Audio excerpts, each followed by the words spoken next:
ನಾಯಿ ಕಸಾಲಿ ಇವತ್ತು ಬೀಜ ಬಿತ್ತಗಳೇ ಮೊದಲು ಸ್ಟಾರ್ಟ್ ಆಗ್ತಾವ. ಅವು 8-9 ದಿನದಾಗ ಏನಾಗ್ತದ, ಹೂವ ಕಾಯಾಗಿ 1 ತಿಂಗಳೊಳಗ ಎಲ್ಲಾ ಈಗ ಮುಗಿಸಿ ಹೋಗ್ಬಿಡ್ತದ ಕಾರ್ಯ. ಆದ್ರ ಈ ತೆಂಗಿನ ಗಿಡ ಫಲ ಬರ್ಬೇಕಾದ್ರ ನಮ್ಗೆ ಎಷ್ಟೋ ದಿನ ನಾವು ಕಾಯ್ಬೇಕಾಗ್ತದ. ಅದನ್ನ ರಕ್ಷಣೆ ಮಾಡ್ಬೇಕು, ಗಿಡ ಬೆಳೆಸ್ಬೇಕು. ಬೆಳೆಸಿಂದ ಗಿಡ ದೊಡ್ಡದಾಗಿಂದ ಅದು ಮುಂದೆ ಏನಾಯ್ತಪ್ಪ ಅಂದ್ರೆ ಕಾಯಿ ಬಿಡುದು ಒಂದು ಋತುಮಾನದೊಳಗೆ ಎಲ್ಲಾ ಕಾಯಿನೂ ಬಿಡ್ತದ, ಇಲ್ಲ ಹೂನು ಬಿಡ್ತದ, ಕಾಯಿನೂ ಆಗಿ ನಮಗ ಅಮೃತ ಕೊಡ್ತದ. ಒಂದೇ 6 ತಿಂಗಳದಾಗ ಕೊಡ್ತದ. ಹಂಗೆ ಗಿಡ ಬೆಳೆಸುವಾಗ ನಮಗೆ ಎಷ್ಟ ಒಂದಕ್ಕ ತೊಂದರೆ, ಎಷ್ಟು ನಾವು ಶ್ರಮ, ಎಷ್ಟು ದಿವಸ ಕಾಯ್ಬೇಕು ಅನ್ನುವಂಥದ್ದನ್ನ ನಮ್ಮೆಲ್ಲರಿಗೆ ನಾವು ತೆಂಗಿನ ಗಿಡ ಬೆಳೆದವ್ರಿಗೆ ಗುರ್ತದಾವ. ಇಲ್ಲಿ ಅದರಂತೆ ಸತ್ಸಂಗದೊಳಗನು ಕೂಡ ನಮ್ ಇವತ್ತೊಂದ್ ದಿವ್ಸ ಶಾಸ್ತ್ರಕ್ಕೆ ಹೋದಗಳೇ ನಮಗ ಜ್ಞಾನ ಆಗ್ಬೇಕು, ನಮಗ ಸಂಸಾರ ದುಃಖ ಹೋಗ್ಬೇಕು, ಈ ಪ್ರಪಂಚ ಕಷ್ಟದಿಂದ ನಾವು ಕಡ್ಯಾಕ್ ಆಗ್ಬೇಕು ಅಂದ್ರ ಅದು ಎಂದರು ಸಾಧ್ಯನು ಅಂದ್ರ ಸಾಧ್ಯ ಆಗುದಿಲ್ಲ. ಅದರಂತೆ ಇಲ್ಲಿ ತೆಂಗಿನ ಗಿಡ ಹೆಂಗ್ ಫಲ ಕೊಡ್ತದ, ಹಂಗಿಲ್ಲಿ ಈ ಜ್ಞಾನವೆಂಬ ಮರವನ್ನ ಬೆಳೆಸಿದಾಗ ಮುಂದೆ 6 ತಿಂಗಳದಾಗ ಅದನ್ನ ಬಹಳ ದಿವಸ ಬೇಕಾಗಿಲ್ಲ. ಶಿವನ ಕರುಣೆಯನ್ನ ಪಡ್ಕೊಂಡಿವಿ. ಜೀವನನ್ನ ಅಂದ್ರೆ ಏನು ಅನ್ನೋದು, ಜೀವನ ಬಗ್ಗೆ ಮೋಹ ಕಮ್ಮಿ ಮಾಡ್ಕೊಂಡಿವಿ ಅಂದ್ರ, ನಾವು ನೀತಿ ಉಳ್ಳವರಾದೇವಂದ್ರ ನಮಗ ಯೋಗದೊಳಗ ಅಂದ್ರೆ ಯೋಗ ಅಂದ್ರೆ ಕೂಡುವಿಕೆ, ಆ ಭಗವಂತನಲ್ಲಿ ಕೂಡುವಿಕೆ ಅನುಭವ ಬರ್ತದ. ಕೂಡುವಿಕೆಯಿಂದ ಅಲ್ಲಿ ಏನಾಗ್ತದ, ಆ ಸ್ಥಿತಿಯನ್ನು ಅನುಭವಿಸೋದ್ರಿಂದ ನಮಗೂ ಸಾಧ್ಯ ಅಲ್ಲ. ಆ ಜ್ಞಾನವನ್ನು ಪಡ್ಕೊಂಡು ನಮಗೂ ಮುಕ್ತನಾಗ್ಲಕ್ಕ, ಆ ಸ್ಥಿತಿಯನ್ನು ಹೊಂದಕ ಬರ್ತದಲ್ಲ ಅನ್ನುವಂಥದ್ದನ್ನ ಇವು ಮೊದಲ 4 ಬಹಳ ವಾಜ್ಯ ಸ್ಥಳ, ಜ್ಞಾನ ಪ್ರತಿಪಾದನ ಸ್ಥಳ. ಇವನ್ ಕೇಳ್ಕೋತ ಹೋದವ್ರಿಗೆ ದೌಡಿ ಅನುಭವಕ್ಕೆ ಬರ್ತದ. ಅಂದ್ರ ನಾವು ತೆಂಗಿನ ಉದಾಹರಣೆ ಕೊಟ್ಟಿವಲ್ಲ, ಗಿಡ ಬೆಳೆಯ ಮುಂದೆ ಕಷ್ಟ ಆಗ್ತದ. ಮುಂದ ಆ ಫಲ ಬಿಡ್ತು ಅಂದ್ರ, ಹೂವ ಅದು ಬಿಡ್ತಂದ್ರ ಮುಂದ ಒಂದ್ 2-3 ತಿಂಗಳದಾಗ ಎಲ್ಲ ಹೂವು ಹಾಕದ, ಕಾಯಿ ಹಾಕದ. ಮುಂದ ನಮಗೆ ಯೋಗ್ಯವಾದ ಹಾಲನ್ನುಳ್ಳಂತ ಅಮೃತ ಕಾಯಿಯನ್ನ ಹೆಂಗ ಕೊಡ್ತದ, ಹಂಗ ಜ್ಞಾನಕ್ಕೆ ಹೋಗಿಂದ ನಮ್ಗೆ ಎಲ್ಲಾ ಕೇಳಿದವ್ರಿಗೆ ಬಹಳ ಸರಳ ಅನಿಸ್ತದ.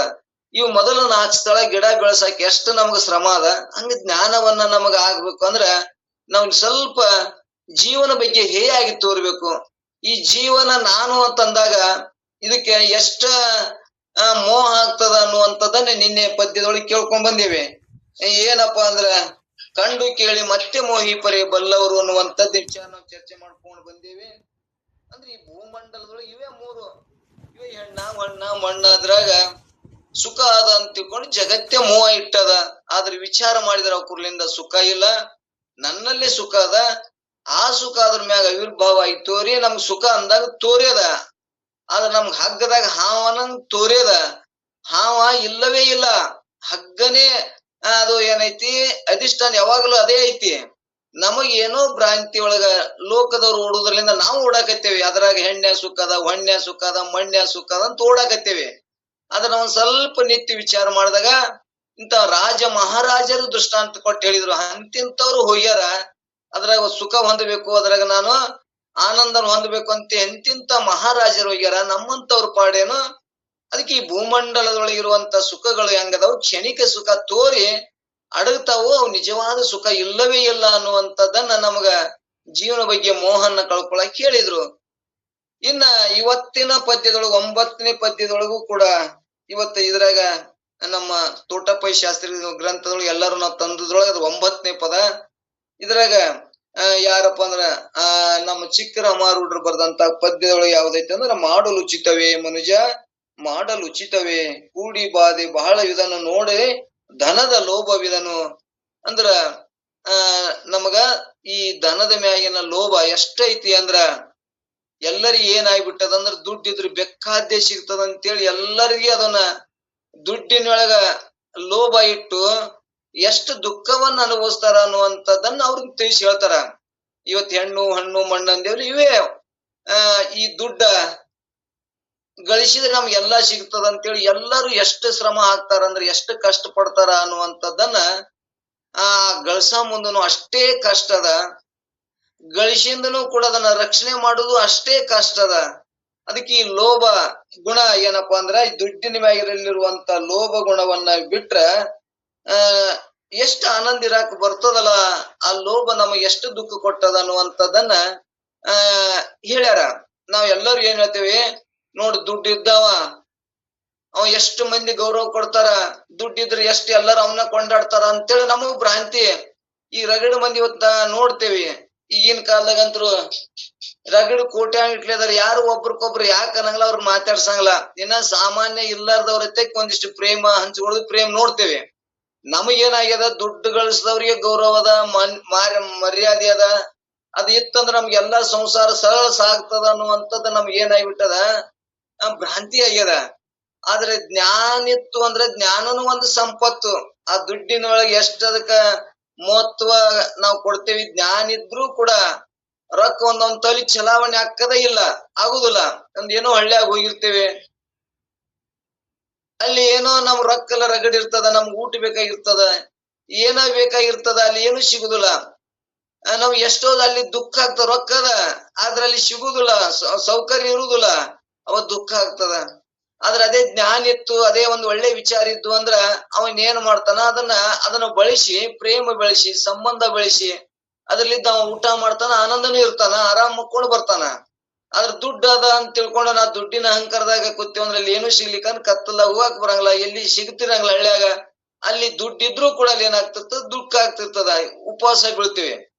ದುಡ್ಡಿನಕ್ಕಿಂತ ಜ್ಞಾನ ನಮ್ಮಲ್ಲಿ ಇತ್ತು ಅಂದ್ರ, ಈ ವಿಚಾರಗಳು ನಮ್ಮಲ್ಲಿ ಸತ್ಸಂಗದ ವಿಚಾರಗಳಿತ್ತು ಅಂದ್ರ, ಆ ದುಡ್ಡು ಇಲ್ಲದೆ ಇದನ್ನು ಒಂದು ದುಡ್ಡಾಗಿ ಬದುಕಾಕ್ ಬರ್ತದ ಅನ್ನುವಂಥದನ್ನ, ದುಡ್ಡಿನಕ್ಕಿಂತ ಜ್ಞಾನ ಅನುಭವ ದ್ವಾಡ್ದು ಅನ್ನುವಂಥದ್ದನ್ನ ಇಲ್ಲಿ ಹೇಳುವಂತ ತಾತ್ಪರ್ಯದ. ಅದಕ್ಕೆ ಇಲ್ಲಿ ಏನ್ ಹೇಳಿದ್ರಂದ್ರ, ಮಾಡಲು ಉಚಿತವೇ ಮನುಜ, ಮಾಡಲು ಉಚಿತವೇ ಕೂಡಿ ಬಾಳಗನ ಅಂದ್ರ ಸಂಬಂಧವಾದ ಕೂಡಲೇ, ಅಂದ್ರೆ ಇದೇನು ಎಲೆ ಮನುಷ್ಯನೇ ಕೂಡಿ ಅಂದ್ರೆ ಸಂಬಂಧವಾದ ಕೂಡಲೇ ಬಾಧೆ ಉಪದ್ರವಗಳು ಬಹಳ ಆಗ್ತದ. ದುಡ್ಡ ಅದ್ರ ಸಂಬಂಧ ಆಯ್ತಂದ್ರ ದುಡ್ಡು ನಮ್ಗೆ ಗಳಿಸುವಂತ ಕಲೆ ಗುರ್ತಾಯ್ತು ಅಂದ್ರ ಅದ್ರಲಿಂದ ಏನಾಗ್ತದ, ಬಾಧೆನೇ ಹೆಚ್ಚಾಗ್ತದ ಅನ್ನುವಂಥದ್ದು ಹೇಳುವ ಉದ್ದೇಶ ಅದ. ನಮ್ಗ ಒಂದು ದುಡ್ಡ ಗಳಿಸ್ಬೇಕಂದ್ರ ಇವತ್ತೊಂದು ಒಕ್ಕಲ್ತನದಾಗೆ ಆಗಲಿ, ನಾವು ಒಕ್ಕಲ್ತನ ಮಾಡಿ ನಮ್ಗ ಅದು ಗುರ್ತದ, ಒಬ್ರು ವ್ಯಾಪಾರಸ್ಥರೊಳಗನು ಕೂಡ ಗುರ್ತದ. ನಾವು ಎರಡು ಮಾಡಿ ನೋಡಿದೇವಿ. ನಮ್ಗ ಅದ ಏನ್ ಅನ್ಬೋದ, ಒಕ್ಕಲ್ತನ ಮಾಡ ಮುಂದ ಅದಕ್ಕೆ ಈಗ ಎಲ್ಲ ಹೊಸ ಹೊಸ ತಂತ್ರಜ್ಞಾನಗಳು ಬಂದಾವು. ಅದು ಎಲ್ಲ ಈಗ ಒಂದ್ ಎಕರೆಕ್ ಏನೋ ನಾವು ಇವತ್ತು ಖರ್ಚು ಮಾಡ್ಬೇಕಂದ್ರ ಕನಿಷ್ಠ 20-30 ಸಾವಿರ ರೂಪಾಯಿ ಖರ್ಚು ಬರ್ತದ. ಒಂದು ಡ್ರಿಪ್, ಒಂದ್ ಏನೇನೋ ಅಗಿ ಹೆಚ್ಚಿ ಏನೋ ಮಾಡ್ಬೇಕಾದ್ರ 30-40 ಸಾವಿರ ರೂಪಾಯಿ ನಾವು ದುಡ್ಡು ಹಾಕ್ಬೇಕು. ಹಾಕ ಮುಂದನು ಕಷ್ಟ ಇರ್ತದ, ದುಡ್ಡು ಇರುದಿಲ್ಲ, ಒಕ್ಕಲ್ತನದಾಗ ದುಡ್ಡೇ ಇರುದಿಲ್ಲ. ಅದು ದುಡ್ಡು ಹಾಕ್ತೇವೆ, ದುಡ್ಡು ಹಾಕಿ ಅದಕ್ಕೆ ಎಷ್ಟು ಶ್ರಮ ಹಾಕ್ತೇವೆ, ಅದಕ್ಕೆಲ್ಲಾ ದುಡಿತೇವಿ, ಎಲ್ಲಾ ಮಾಡ್ತೇವೆ. ಮಾಡಿ ಇವತ್ತು ಉದಾಹರಣೆ, ಇವತ್ತು ಉಳ್ಳಾಗಡ್ಡಿ ಬೆಳೆದೇವಿ, ಟಮಾಟಿ ಬೆಳೆದೇವಿ, ಏನೇನೋ ಬೆಳೆದೇವಿ. ಇವತ್ತು ಏನದಪ್ಪ ಅಂದ್ರ ಗೋಧಿ ಬೆಳೆದೇವಿ. ಇವತ್ತು ರೇಟ್ ಏಟದಪ್ಪ ಅಂದ್ರ 10 ರೂಪಾಯಿ ಕಿಲೋ, 5 ರೂಪಾಯಿ ಕಿಲೋ ಅದ. ಇವತ್ ನಾವ್ ಎಷ್ಟು ಮಾಡಿದ್ರು ಕೂಡ, ನಾವ್ ಎಷ್ಟೇ ಮಾರಿ ಏನೇ ಮಾಡಿದ್ರು ಕೂಡ ಇನ್ನ ಮತ್ತ ಕೈಲೇನೆ ನಮ್ 10-20 ಸಾವಿರ ಹೋಗ್ತದ. ಹಿಂಗ್ ಒಕ್ಕಲ್ತನ ಹೇಳ್ತೇನೆ. ಅವಾಗ ಮಾಡ ಮುಂದನು ಕಷ್ಟನೇ ಅದ, ಒಮ್ಮೆ ರೇಟ್ ಅದು ಸಿಗ್ಲಿಕ್ಕಂದ್ರೂ ಕೂಡ ಅದು ಒಟ್ಟು ಕಷ್ಟನೇ ಅದ. ಒಂದ್ ವೇಳೆ ನಮಗ ಅದೇನೋ ಅಲ್ಪ ನಮ್ಗ್ ಚಲೋ ಐತಿ, ನೌಕರಿ ಅದ, ವ್ಯಾಪಾರದ ನಾವ್ ಚಲೋ ಗಳಿಸ್ತೇವಿ, ಒಕ್ಕಲ್ತನ ಶಾಣೆ ತಂದ ಒಂದ್ ಬತ್ತು ಗಳಿಕೆ ಆಯ್ತು ಅಂದ್ರ ಆ ಗಳಿಕೆಯನ್ನ ಕಾಯ್ಲಾಕನು ಕೂಡ ಅಷ್ಟೇ ದುಃಖದ. ಎಲ್ಲಿ ಕಳ್ರ ಕಾಟ್ರ ಭಯ ಆಗ್ತದ, ಯಾರ ಕೈಯಾಗ ಬಡ್ಡಿ ಹಂಗ್ ಕೊಟ್ರ ಅವ್ರು ನಮ್ ಹೊಳೆ ಗಂಟು ಕೊಡ್ತಾರೋ ಇಲ್ಲೋ, ಮತ್ತ ಈ ರೊಕ್ಕ ನಮ್ ಯಾರ ಇನ್ಕಮ್ ಟ್ಯಾಕ್ಸ್ ನಲ್ಲಿ ಹಿಡಿತಾರೋ ಏನ್ ಮಾಡ್ತಾರೋ, ಎಲ್ಲಿ ಹೊಡೆದು ಕಳ್ರ ನಮ್ನ ಎಲ್ಲಿ ಹೊಡೆದು ಕಸ್ಕೊಂಡ್ ಹೋಗ್ತಾರೋ ಏನೋ ಅಂತೇಳಿ ಅದಕ್ಕೂ ಚಿಂತಿನೇ ಶುರು ಆಗ್ತದ. ಅಂದ್ರೆ ಇಲ್ಲಿ ಏನಾಯ್ತು, ದುಡ್ಡ ಗಳಸ ಮುಂದನು ಅಷ್ಟೇ ದುಃಖದ. ಅದನ್ನೇನೋ ಹೆಂಗೋ ಇವತ್ತು ಬ್ಯಾರೆ ದೇಶಕ್ಕೆ ಹೋಗಿ ಎಲ್ಲ ವ್ಯಾಪಾರ ಮಾಡಿ ಎಷ್ಟೋ ಕಷ್ಟ ಆಗ್ತದ, ರೋಗ ರುಜಿನ ಆಗ್ತದ. ಅಲ್ಲಿ ಏನ್ರ ಮಾಡಿ ದುಡ್ಡು ಗಳಿಸಿಂದನೂ ಕೂಡ ಎಷ್ಟೋ ದುಃಖಗಳನ್ನೇ ಆಗಿರ್ತೇವೆ.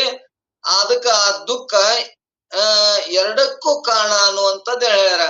ದುಃಖಕ್ಕನೇ ರೊಕ್ಕ ಕಾರಣದ ಅನ್ನುವಂಥದ್ದನ್ನ ಇಲ್ಲಿ ಹೇಳುವ ಉದ್ದೇಶದ.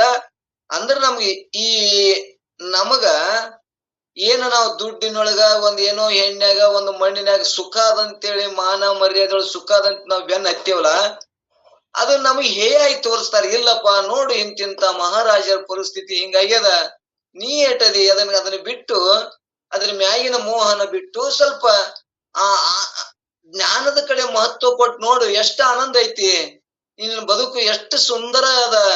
ನಿನಗ್ ಗಳಿಸಾಕ ಬೇಡಂದಿಲ್ಲ, ನಿನಗ ಯಾವುದಕ್ಕೂ ಬೇಡಂದಿಲ್ಲ. ಆದ್ರ ಅಕ್ಕ ಮಾಡಿ ಒಂದ್ ಕಡೆ ಹೇಳೇ ಬಿಟ್ಟಾಳ ಅವ್ರು. ಏನ್ ಹೇಳಿಲ್ಲಪ್ಪ ಅಂದ್ರ, ತರಣಿಯ ಹುಳ ತನ್ನ ಸ್ನೇಹದಿಂದ ಮನೆಯ ಮಾಡಿ ತನ್ನ ನೂಲು ಸುತ್ತಿ ತಾನೇ ಸಾಯುವಂತೆ. ಇಲ್ಲಿ ಮನ ಬಂದದ್ದನ್ನು ಬೇಯಿಸಿ ಬೇಯುತ್ತಿದ್ದೇನಯ್ಯ, ಕುದಿಯುತ್ತಿದ್ದೇನಯ್ಯ. ಎದಕ್ಕ ಮನ ಬಂದದ್ದೇನು ಬೇಕು ಅದನ್ನ ಬಯಸ್ತದ, ಸಂಗ್ರಹ ಮಾಡ್ಕೋತದ, ಅದರಿಂದ ಲಾಭ ಕೊಡ್ಲಿಕ್ಕ ದುಃಖಿಯಾಗಿ ಒದ್ದಾಡ್ತದ. ಅದಕ್ಕೆ ಅವ್ರು ಏನ್ ಹೇಳಿದ್ರು, ಎನ್ನ ದುರಾಶೆಯ ಮಾಡಿಸಿ ನಿಮ್ಮತ್ತ ತೋರ ಚೆನ್ನ ಮಲ್ಲಿಕಾರ್ಜುನ. ನಮಗ ಆಸೆ ಇರ್ಲಿ, ಬದುಕಾಕ ನಮ್ ಪ್ರಪಂಚಕ್ಕ ಏನು ಇಲ್ಲಾರಂಗ ಆಸೆ ಇರ್ಲಿ, ದುಡಿಮದ ಆನಂದ ಕೊಡ್ತದ. ನಾವು ದುರಾಶೆ ಇನ್ನಿಷ್ಟು ಬೇಕಂತ ಸ್ಟಾಕ್ ಮಾಡಿ ಇಡಾಕತ್ತೇವಲ್ಲ, ಅವಾಗ ಏನ್ ಮಾಡ್ತದ, ನಮ್ಗ್ ದುಃಖ ಕೊಡ್ತದ. ನಾವ್ ಏನ್ ತಿಳ್ಕೊಂಡೇವಿ, ಮೊಮ್ಮಕ್ಕಳಿಗೆ ತನಾನು ಸುಖ, ಅವ್ರಿಗೆ ಸುಖ ಇರ್ಬೇಕು ಅಂತ ನಾವ್ ವಿಚಾರ ಮಾಡ್ತೇವೆ. ಅದು ಹೆಂಗ ಸಾಧ್ಯ? ನಮ್ಮ ಪ್ರಾರಬ್ಧ ಗಳಿಸೋದಾಗಿರ್ತದ, ನಾವ್ ಏನೋ ಬುದ್ಧಿ ಇರ್ತ ಗಳಿಸಿರ್ತೇವೆ. ನಮ್ ಮಕ್ಳು ಎಂತವ್ರು ಇರ್ತಾರ, ಅವ್ರು ಹುಟ್ಟಿದಗಳೇ ಅವ್ರಿಗೆ ಇದ್ರದ್ದು ಮಹತ್ವನೇ ಗುರ್ತಿರಂಗಿಲ್ಲ. ನಮ್ಮ ಇಷ್ಟ ಕಷ್ಟಪಟ್ಟು ಗಳಿಸ್ಯಾರ, ಅದು ಮಾಡ್ಯಾರ ಅಂತ ಗುರ್ತೇ ಇರಂಗಿಲ್ಲ. ಅವ್ರ ಏನ್ ಮಾಡ್ತಾರ, ಏನೋ ಏನೋ ಈಗೇನ್ ಬಂದಾವ್, ಮೊಬೈಲ್ದಾಗ ರೊಕ್ಕ ಆಡೋದು, ಏನೇನೋ ಇಸ್ಪೆಟ್ ಆಡೋದು, ಏನೇನೋ ಬಂದಾವ್. ಅದ್ರಾಗ ಹಾಳು ಮಾಡ್ತಾರೆ. ಇವತ್ತು ನಮ್ಮೂರಾಗ ನೋಡೇವಿ. ನೋಡಿ ನಮ್ಮೂರಾಗ ಎಷ್ಟೋ ದುಡ್ಡು ಶ್ರಮ ಪಟ್ಟು ಗಳಿಸಿದ್ರು, ಗಳಿಸಿದ್ದನ್ನ ಅದನ್ನ ಸರಿಯಾಗಿ ಬಳಸ್ಕೊಳ್ಳಾರ್ಕ ಅವ್ರಿದ್ರಿಗೆ, ತಂದೆ ತಾಯಿದ್ರಿಗೆ ಅವತ್ ಪ್ರಾಣ ಹತ್ಯೆ ಕೊಟ್ಟದ್ದು ನಾವ್ ನೋಡೇವಿ. ಅಂದ್ರ ಅವ್ರ ಪ್ರಾರಬ್ಧ ಹಂಗಿದ್ದಾಗ ನಮ್ಗ್ ಸುಖ ಕೊಡ್ತಾನೋ, ನಮ್ಮ ಪ್ರತ್ಯೇಕ ನಾವ್ ಇಟ್ಟೇವಂದ್ರ ಅವ್ರ ಹಣೆ ಬರ, ಅವ್ರು ದುಡಿತಾರ, ಅವ್ರ ಭೋಗ, ಅವ್ರ ವಿದ್ಯೆ ಕಲಿಸಿರ್ತೇವೆ, ಅವ್ರಿಗೆಲ್ಲಾ ಮಾಡಿರ್ತೇವೆ.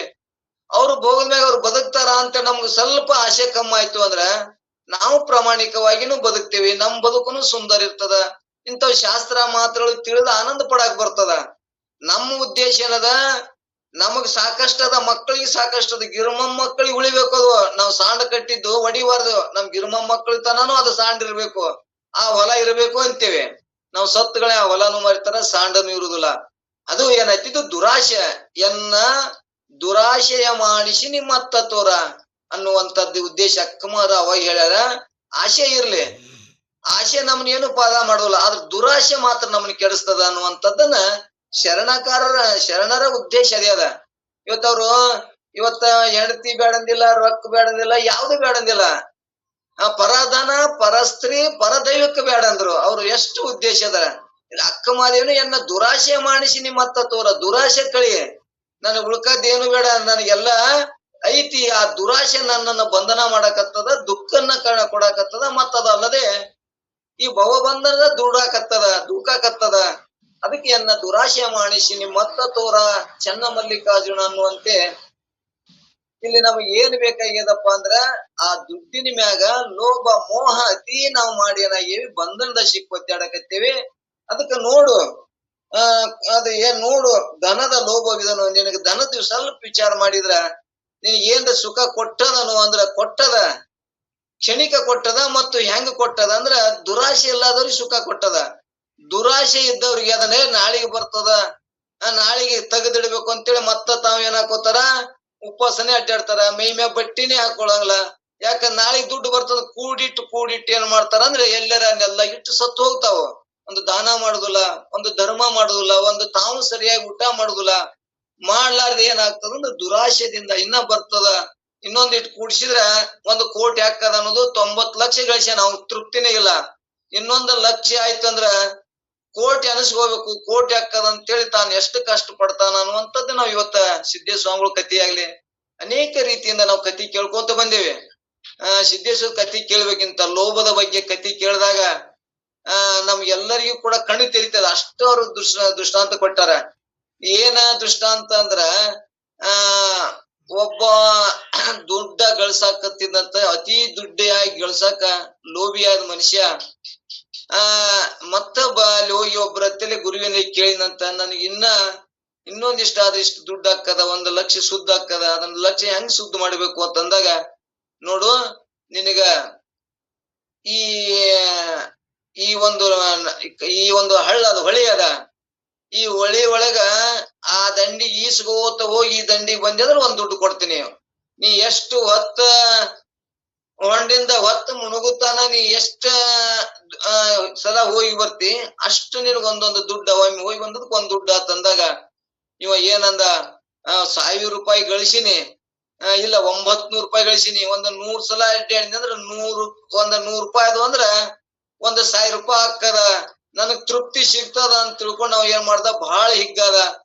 ಹೇಳಿದಾಗ ಇವ ಏನ್ ಮಾಡ್ದ, ದುರಾಶೆ ಏನ್ ಮಾಡ್ತು ಅಂದ್ರ, ಆಯ್ತ್ರಿ ಅಂತ ತಿಳ್ಕೊಂಡು ಅವ ಹಂಗೆ ಸೂರ್ಯ ಹೊಂಡನ ಈಸಾಕತ್ತ ದುಡ್ದ ದಗದ ಹೊತ್ತು ಮುಣತನೂ ಈಸದ ಈಸಿನ ಹೊತ್ತು ಮುಣಿಗಿದ್ರು ಕೂಡ 90 ಮಾಡ್ದ 100 ಮಾಡಿದ್ರೆ ಇನ್ನ ಅವ್ನು ಸಮಾಧಾನ ಆಗ್ಲಿಲ್ಲ. ಇನ್ನೊಂದ್ಸಲ ಬಂದ್ರೆ ಇನ್ನೊಂದ್ಸಲ ಬರ್ತದ ಅಂತೇಳಿ ಕೊನೆಗೆ ಹೊತ್ತು ಮುಳುಗುದ್ರು ತನನು ಕೂಡ ಅವ ಏನ್ ಮಾಡ್ದ, ಪ್ರಯತ್ನ ಮಾಡ್ಕೊತ ಹೋದ. ಕೈಯರ ಚಂತನ ಆಗಿ ಕೈ ಸೋತಿದ್ದು, ಹೊತ್ತರ ಮುಣಗಾಕ್ ಬಂದಿತ್ತು. ಏನ್ರ ಮಾಡಿ ಇನ್ನೊಮ್ಮೆ ಹೋಗ್ಬೇಕು ಅಂತೇಳಿ ಮತ್ತೆ ಹೋದ, ಬಿದ್ದ.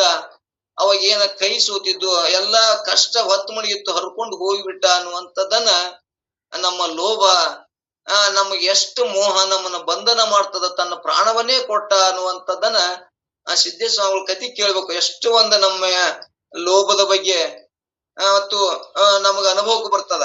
ಇವತ್ತು ಅನೇಕ ಸಂತರು ಅದನ್ನೇ ಹೇಳ್ಕೊಂಡು ಬಂದಾರ.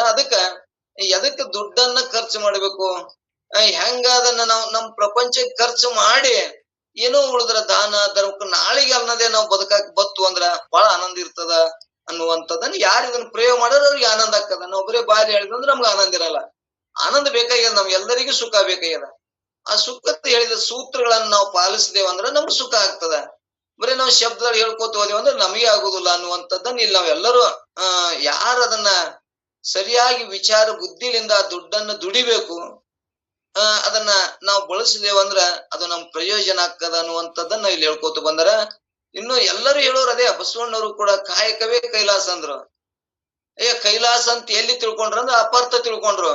ನಾವ್ ದುಡ್ಡು ಗಳಿಸಿದ್ರೆ ಕೈಲಾಸಕ್ಕೆ ಹೋಗ್ತೇವಿ, ನಮಗ ಕೈಲಾಸ ಸುಖ ಸಿಗ್ತದ ಇಲ್ಲಿ ಅಂತೇಳಿ ಎಲ್ಲರೂ ಏನ್ ಮಾಡ್ತಾರ, ದುಡಿದ್ ಒಂದೇ ಮಾಡ್ತಾರ, ಉಳ್ಕದ್ ಏನು ವಿಚಾರ ಮಾಡಲ್ಲ. ದುಡ್ಡ ಕೂಡಿ ಹಾಕೋದಿಂದೇ ಗುರ್ತದ. ಆದ್ರ ಅದನ್ನ ಹೆಂಗ ಬಸವಣ್ಣವ್ರು ಹೇಳ್ಯಾನ ಅದು ಅರ್ಥಕ್ಕೆ ಅನುಭವನೇ ಇರಲ್ಲ, ಅವ್ರ ಅರ್ಥಕ್ಕೆ ಹೋಗಲ್ಲ. ಬಸವಣ್ಣವ್ರು ಏನ್ ಹೇಳಿದ್ರು, ಕಾಯಕವೇ ಕೈಲಾಸ. ಹೆಂಗ ಇವು ಮೂರನ್ನು ಒಳಗೊಂಡಿರ್ಬೇಕವು. ಎಂತವೇ ಒಳಗೊಂಡಿರ್ಬೇಕು, ಕಾಯಕದಿಂದ ನಾವು ದಾಸೋಹ ಮಾಡ್ತಿರ್ಬೇಕು, ದಾಸೋಹ ಜೊತೆ ನಮ್ಗೆ ಅನುಭವ ಇರ್ಬೇಕು, ಸತ್ಸಂಗ ಇರ್ಬೇಕು. ಅದ್ರ ಜೊತೆ ಏನಪ್ಪಾ ಅಂದ್ರ ಹಂಚ್ಕೊಂಡು ತಿತ್ತಿರ್ಬೇಕು. ದಾಸೋಹ ಅಂದ್ರೆ ಹಂಚ್ಕೊಂಡು ತಿನ್ನುದು. ಅಣ್ಣ ತಮ್ಮ ನಮಗೇನೋ ಇಲ್ಲಾರ್ದವ್ರಿಗೆ ಜನ ಹಂಚ್ಕೊಂಡು ತಿನ್ನುವಂತ ಕೌಶಲ್ಯ ಜ್ಞಾನ ಗುರ್ತಿತ್ತು ಅಂದ್ರ ಅವರು ಮಾತ್ರ ಏನಕ್ಕದ ಕೈಲಾಸದ ಸುಖವನ್ನು ಇಲ್ಲಿ ಕಾಣ್ತಾರ. ಬರೀ ರೊಕ್ಕ ಒಂದೇ ಗಳಿಸಿದ್ರ ಮತ್ತಿಷ್ಟು ದುಃಖನೇ ತಿಳಿಲಾರ್ಕ, ಅವ್ರು ಹೇಳಿದ ಅರ್ಥವನ್ನು ತಿಳಿಲಾರ್ಕ ಬಸವಣ್ಣ ಹೇಳ್ಯಾನಲ್ಲ, ಕಾಯಕನೇ ಮಾಡ್ಬೇಕ್ರಿ ಅಂತೇಳಿ ಅವ್ರು ಏನ್ ಮಾಡ್ತಾರ, ಹಗಲಿರಳು ಶ್ರಮ ಮಾಡಿ ಎಲ್ಲರ ನೆಲ್ಲ ಇಟ್ಟು ಯಾರಿಗಾರ ದುಡ್ಡು ಕೊಟ್ಟು ಅವು ಬರ್ಲಾರ್ದಂಗ ಏನ ಮಾಡ್ತಾರಂದ್ರ ಮತ್ತನ್ನು ದುಃಖಿನೇ ಆಗ್ತಾರ ಅನ್ನುವಂಥದ್ದನ್ನ ಇದನ್ನ ದುಡ್ಡನ್ನ ಅನುಭವಕ್ಕೆ ಹೋಗಿ ವಿಚಾರಿಂತ ಸತ್ಸಂಗದೊಳಗ ಅನುಭವವನ್ನು ಮಾಡಿ ಎಲ್ಲಿ ನಿತ್ತದ. ಇವತ್ತು ಒಮ್ಮಿಲೆ ದಾನ ಮಾಡಿ ನಮ್ಮನ್ನ ಎಲ್ಲವನ್ನು ಮಾರಿ ನಾವು ಹೊರಗೆ ನಿಂದ್ರದಲ್ಲ, ನಮಗೆ ಎಷ್ಟು ದಾನ ಕೊಟ್ರು ನಾವು ನೆಮ್ಮದಿರ್ತೇವ ಅನ್ನೋದು ನಮ್ಗೆ ಗುರ್ತಿರ್ಬೇಕು. ಇವತ್ತ ಬಹಳ ಮಂದಿ ಹೇಳ್ತಾರ ಪುರಾಣದಾಗ, ಹಂಗ ಇದು ಕೊಟ್ರ ನಿಮ್ಗೆ ಇಷ್ಟು ಭಾಗ್ಯ ಬರ್ತದ, ಇಷ್ಟು ಪುಣ್ಯ ಬರ್ತದ ಅಂತ ಹೇಳ್ತಾರ. ನಾವ್ ಒಟ್ಟು ಕೊಟ್ಟು ನಾವೇನ್ ನಿಂದಿರ್ಬೇಕು? ಅದಕ್ಕೆ ಎಷ್ಟು ಕೊಟ್ರಿ ಯೋಗ್ಯ ಅದ. ಇವತ್ತ ಸರ್ವಜ್ಞ ವಚನ ಹೇಳ್ಕೊತ ಬಂದಾರ. ಇವತ್ತ ಪಣತಿಗೆ ಒಂದು ಕೊಡ ಸುರಿದ್ರ ಬತ್ತಿನ ಹಾರಕ್ಕದ, ಅದು ಒಟ್ಟು ಎಣ್ಣೆ ಚೆಲ್ಲಕ್ಕದ. ಅದಕ್ಕೆ ಏಟೆ ಅಂದ್ರೆ ಹಾಕ್ಬೇಕು, 1-2-3 ಚಮಚಿ ಹಾಕಿದ್ರ ದೀಪ ತೊಣ್ತನ ಉರಿತದ, ಅಷ್ಟೇ ಇರ್ತದ. ಆದ್ರ ನಮ್ಗಲ್ಲಿ ದೀಪ ಉರಿಸ್ಬೇಕಾಗಿರ್ತದ, ದಾನ ಮಾಡ್ಬೇಕಾಗಿರ್ತದ. ಹೆಂಗ್ ಮಾಡ್ಬೇಕು ಅನ್ನೋದು ಆ ಸಂದರ್ಭ ನೋಡಿ ದಾನ ಮಾಡುವಂತದ್ದು ನಮಗ್ ಗುರ್ತಾಗ್ಬೇಕು. ನಮ್ ದುಡ್ದೊಳಗ 100 ರೂಪಾಯಿ ದುಡ್ದೊಳಗ ನಾವು 20 ರೂಪಾಯಿ ದಾನ ಮಾಡಿದ್ರೆ ಯೋಗ್ಯ ಇರ್ತದ. ಅದನ್ನ ಬಿಟ್ಟು ನಾವು 80 ರೂಪಾಯಿ ದಾನ ಮಾಡಿದ್ರು ದುಃಖ ಆಗ್ತದ. ಅದಕ್ಕ ದಾನವನ್ನು ಮಾಡ್ಬೇಕು, ಅನುಭವನೂ ಮಾಡ್ಬೇಕು, ಅನುಭವಕ್ಕೂ 10 ಪೈಸೆ ಖರ್ಚು ಮಾಡ್ಬೇಕು. ಕಾಯಕ ದಾಸೋಹ ಅನುಭವ ಮಾಡುದ್ರಲಿಂದ ಅದು ಏನ್ ತೋಡ್ತದಪ್ಪ ಅಂದ್ರೆ ಕೈಲಾಸ ಕೊಡ್ತದ, ಕೈಲಾಸ ಸುಖ ನಮಗ್ ಕೊಡ್ತದ ಅನ್ನುವಂಥದ್ದನ್ನ ಹಿಂಗ ಇದನ್ ಧನ ಲೋಭ ನಮ್ಮನ್ನ ಬಹಳ ದುಃಖಿ ಮಾಡ್ತದ. ಇವತ್ತ ನೋಡ್ತೇವೆ ನಾವು, ಇವತ್ತು ದುಡ್ಡು ತಿಂದು ಬರೋರು ಎಷ್ಟು ಆನಂದದಿಂದ ಅದಾರ. ಅದೇ ದುಡಿಲಾರ್ದೆ ನಾ ದುಡ್ಡನ ಮ್ಯಾಗನೆ ಕೂತವ್ರ ಅವ್ರ ರೋಗ, ಇವತ್ತ ಬಾಯಿ ತಿನ್ನಕ್ಕೆ BP ಶುಗರ್ ಅವ್ರು ಊಟ ಮಾಡಲ್ಲ, ಹಾರ್ಟ್ ಅದಂತ ಏನು ಉಣಾಕ್ ಒಲ್ಲೆತ್ತಾರ. ಇವತ್ತು ಬಡ್ರು ದುಡಿಯವ್ರು ಎಷ್ಟು ಆನಂದ ಇರ್ತಾರ ಅಂದ್ರೆ ದುಡ್ಡು ನಾಳೆ ಚಿಂತಿರಲ್ಲ, ಅವ್ರು ಏನ್ ಬೇಕಾದ್ ಕೊಟ್ರು. ಇವತ್ ನಾವ್ ನೋಡ್ಬೇಕು ಗೊಲ್ಲರ ಜೀವನ ಅದು ನೋಡ್ತೇವೆ, ಅವ್ರು ಎಂತ ಅಳಿಸಿದ್ರು ಉಣ್ತಾರ, ಅವ್ರಿಗೆ ಏನು ಆಗಲ್ಲ, ಮತ್ತೆ ಶರೀರ ಕಲ್ಲಂಗೆ ಇರ್ತದ. ಈ ಲೋಭ ನಮ್ಮನ್ನ ಏನ್ ಮಾಡ್ತದ, ಇಲ್ಲಾರ್ದ ದುಡ್ಡ ದುಃಖವನ್ನೇ ಹೆಚ್ಚು ಕೊಡ್ತದ. ರೋಗ ರುಜಿನನ್ನು ಪಡ್ಕೋತೀವಿ, ಚಿಂತೆ ಮಾಡ್ತೇವಿ, ಇನ್ನ ಹೆಂಗ್ ಗಳಿಸ್ಬೇಕು, ಇನ್ನ ಹೆಂಗ್ ಮಾಡ್ಬೇಕು ಅಂತೇಳಿ ಚಿಂತಿಲಿಂದನೇ ಇವೆಲ್ಲ ರೋಗ ಸೇರ್ತಾವ. ಅದಕ್ಕೆ ಇಲ್ಲಿ ಲೋಭ ಮಾಡದೆ ನಮ್ಮದಿಷ್ಟೇ ಚಿಂತೆ ಮಾಡಿ ಮೊಮ್ಮಕ್ಕಳ ಚಿಂತೆ ಮಾಡುವ ಅವಶ್ಯ ಇಲ್ಲ. ಅವ್ರ ಬುತ್ತಿ ಅವ್ರು ಕಟ್ಕೊಂಡೇ ಬಂದಿರ್ತಾರ ಅನ್ನುವಂಥದ್ದನ್ನ ನಾವೆಲ್ಲರೂ ಗಟ್ಟಿ ಮಾಡ್ಕೊಳ್ಳೋಣ. ನಮಗ ಆ ದುಡ್ಡದಿಂದ ನಮಗ ಕೈಲಾಸದ ಸುಖ ಕಾಣ್ಬೇಕಂದ್ರ ದಾಸೋಹ ಮಾಡ್ಬೇಕು, ಅನುಭವ ಮಾಡ್ಕೋತಿದ್ದೇವಂದ್ರ ಆ ಲೋಭ ಗುಣ ಕಡಿಮೆ ಆಗ್ತದ ಅನ್ನುವಂಥದ್ದನ್ನ ಇಲ್ಲಿ ಹೇಳುವಂತ ತಾತ್ಪರ್ಯದ. ಅದನ್ನೇ ದನ ಗಳಸಂಬುದನು ಎಷ್ಟು ಕಷ್ಟ ಆಕದನ್ನು ಒಂದೇ ನುಡಿ ಹೋಗೋದಕ್ಕಾರ. ಗಳಸಂಬುದನು ಅಷ್ಟೇ ದುಃಖ. ಗಳಿಸಿಂದನು ಕಳ್ಳ ಕಾಟ್ರ ಇನ್ಕಮ್ ಟ್ಯಾಕ್ಸ್ನವರು ಏನಾಗ್ತದ, ಯಾರು ಹೊಡಿತಾರಂತ ಅವಾಗನು ದುಃಖನೇ ಕೊಡ್ತದ, ಅವ್ರಿಗೆ ಸುಖನೇ ಇಲ್ಲ ಅನ್ನುವಂಥದ್ದನ್ನ ದುಡ್ಡಿಲಿಂದ ಸುಖನೇ ಇಲ್ಲ ಅನ್ನುವಂಥದ್ದನ್ನ ನಮ್ಗೆ ಎಷ್ಟು ಬೇಕು ಅಷ್ಟು ದುಡ್ಡವನ್ನ ಗಳಿಸುದ್ರ ಜೊತೆಗೆ ದಾಸೋಹ ಅನುಭವನ ಮಾಡ್ಕೊಂಡಿದ್ರ ನಮ್ಗ ಆ ದುಡ್ಡು ಸುಖ ಕೊಡ್ತದ, ಕೈಲಾಸನ್ನು ಆನಂದ ಕೊಡ್ತದ ಅನ್ನುವಂಥದ್ದನ್ನ ಇಲ್ಲಿ ಹೇಳುವಂತ ತಾತ್ಪರ್ಯದ. ಅಂತ ವಿಚಾರಗಳನ್ನ ನಾವು ಎಲ್ಲರೂ ಕೂಡ ಅನುಭವಕ್ಕೆ ಹೋದಾಗ ಆನಂದ ಕೊಡ್ತಾರೆ. ಆ ಅನುಭವಕ್ಕೆ ಹೋಗುವಂತ ಕೌಶಲ್ಯ ನಮಗ ನಿಮಗ ಆ ಸಿದ್ಧಾರೂಢರ ಕರುಣೆ ಆಗ್ಲಿ, ಸಿದ್ಧಾರೂಢರ ಕರುಣಿಸಿದ್ರೆ ಮಾತ್ರ ಸಾಧ್ಯ. ಈ ಭವಬಂಧನವನ್ನ ನಾವು ಬಿಡಿಸ್ಕೋತೀನಿ ಅಂದ್ರೆ ಸಾಧ್ಯ ಇಲ್ಲ. ಸಿದ್ಧಾರೂಢರ ಪರಮಾತ್ಮನ ಕರುಣೆ ಆಯ್ತು ಅಂದ್ರೆ ಮಾತ್ರ ಇಂತ ಲೋಭ ಗುಣದ ಹೊಕ್ಕವು. ಆ ಸಿದ್ಧಾರೂಢ ನಾವು ನಂಬಿ ಅವನ ಮ್ಯಾಗ ನಾವು ಪ್ರಾರ್ಥನೆ ಮಾಡ್ದೇವ ಅಂದ್ರೆ ಇಂತ ವಿಚಾರ ಕೊಡ್ತಾನವ. ಇರ್ಲಿಕ್ಕಂದ್ರೆ ಈ ವಿಚಾರ ಕೊಡುದಿಲ್ಲ. ಆ ಸಿದ್ಧಾರೂಢ ಕೈಯಾಗ ಎಲ್ಲಾ ಸಾಧ್ಯ ಅದ, ಪರಮಾತ್ಮನ ಕೈಯಾಗ ಎಲ್ಲಾ ಸಾಧ್ಯ ಅದ. ಅದಕ್ಕೆ ನಾವು ಎಲ್ಲರೂ ಕೂಡ ಪರಮಾತ್ಮನನ್ನ ನಂಬಿ ಅವನನ್ನೇ ಭಜಿಸಿ ನಮ್ಮ ಬದುಕನ್ನ ಸುಂದರ ಮಾಡ್ಕೊಳಕ ನಮ್ಗೆ ಜೀವ ಸಂಬೋಧನ ಸ್ಥಳ ಬಹಳ ಮಹತ್ವದ ಐತಿ. ಅದಕ್ಕೆ ಜೀವದ ಬಗ್ಗೆ ಮೋಹ ಬಿಡ್ಬೇಕಂದ್ರ ಇವು ಜೀವ ನಾನು ಅಂದಾಗ ಈ ಧನ, ಇವು ಕನಕ, ಕಾಂಚನ ಇವು ಎಲ್ಲವೂ ಕೂಡ ನಮ್ಗೆ ಸಂಗ್ರಹ ಮಾಡೋ ಬುದ್ಧಿ ಬಂದೇ ಬರ್ತದ. ಅದಕ್ಕಿಂತ ಸತ್ಸಂಗಿತ್ತು ಅಂದ್ರೆ ಅಷ್ಟು ಲೋಭ ಕಮ್ಮ ಆಗ್ತದ, ನಮ್ಮ ಬದುಕನ್ನು ಸುಂದರ ಆಗ್ತದ ಅನ್ನುವಂಥದ್ದನ್ನ ಒಂದೆರಡು ಮಾತುಗಳನ್ನ ಆ ಸಿದ್ಧಾಳು ಪಾದಕ್ಕೆ ಅರ್ಪಿಸಿ ಮುಕ್ತಾಯ ಮಾಡ್ತೇನೆ. ಈ ಕಾರ್ಯಕ್ರಮ ಶರಣ ಶರಣಾರ್ಥಿ ಕಲಿಸಿ